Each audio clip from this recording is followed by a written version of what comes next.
With all honor and respect for the lives stolen, Ahmaud Arbery, Breonna Taylor, and George Floyd, who were the trinity who will go down in history as the souls who tipped the point of change in this country as it relates to the exposure of toxic, institutionalized racism.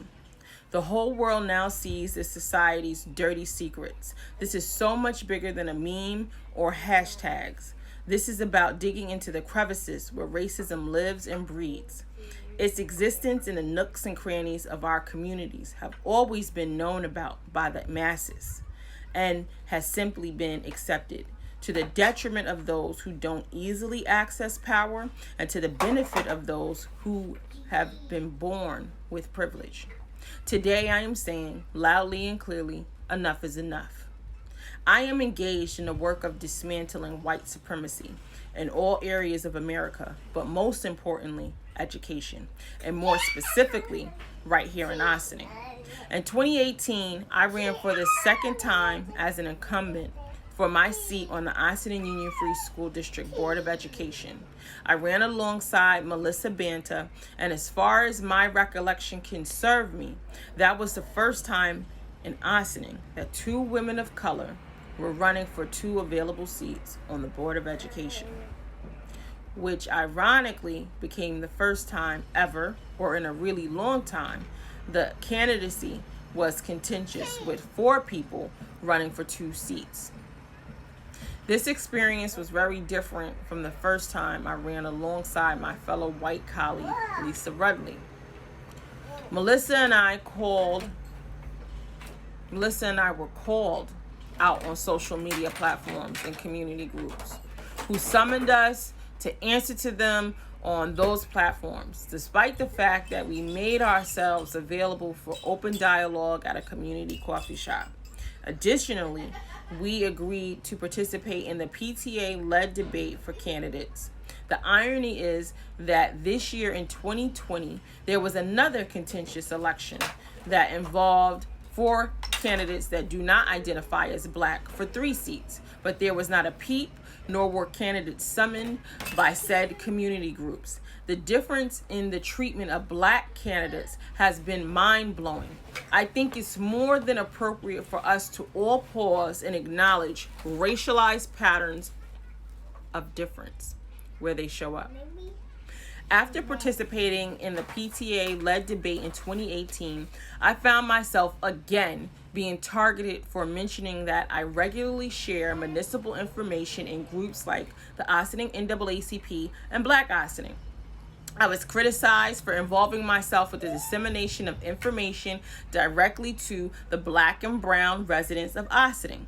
It was ironic that in this community of Ossining that claims to love diversity, I was met with an online mob that decided they needed to respond to my service by creating a group on social media called White Ossining.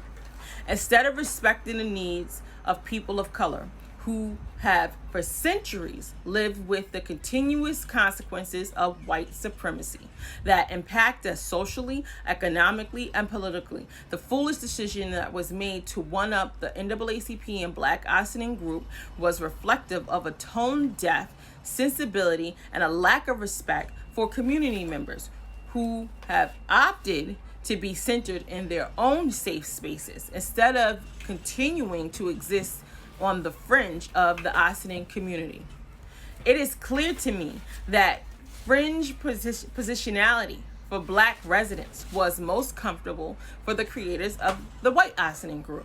And when they discovered that blacks decided to not be fringed in the existing community groups, there was a foolish response that was incredibly revealing of the ills that are inextricably woven into the fabric of our country and this community.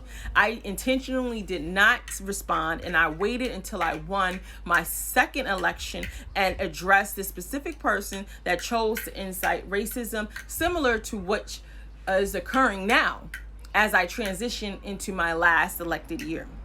I don't have the experience of being overwhelmingly supported by masses of white people who align themselves with me or my focus and agenda of seeking ways to ensure equity in education and closing the racial achievement gap, which has plagued our community for several decades.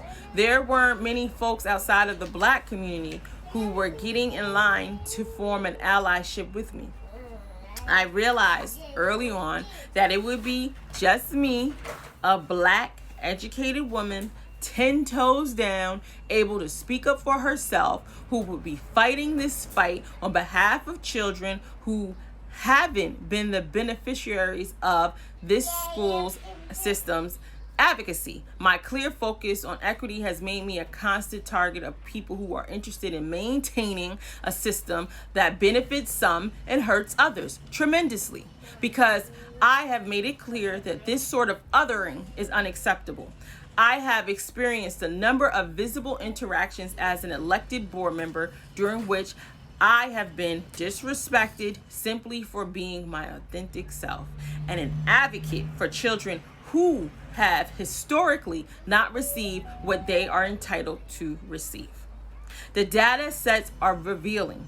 Black males are falling through the crevices in Austin Union Free School District, but yet there is no massive outcry about that in our community.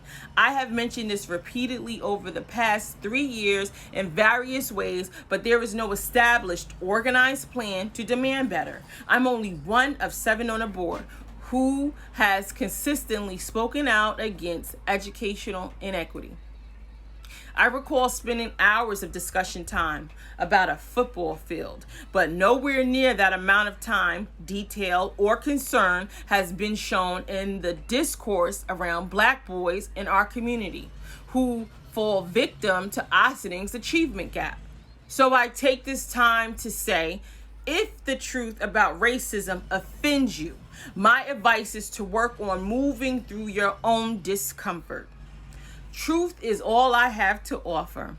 And the reality is we haven't adequately addressed how we are failing the Black and brown students who are residents of this community. I welcome an investigation because the truth is resilient as I am. And I'll say again, for those that still don't get the bigger picture, as I was saying, Breonna Taylor.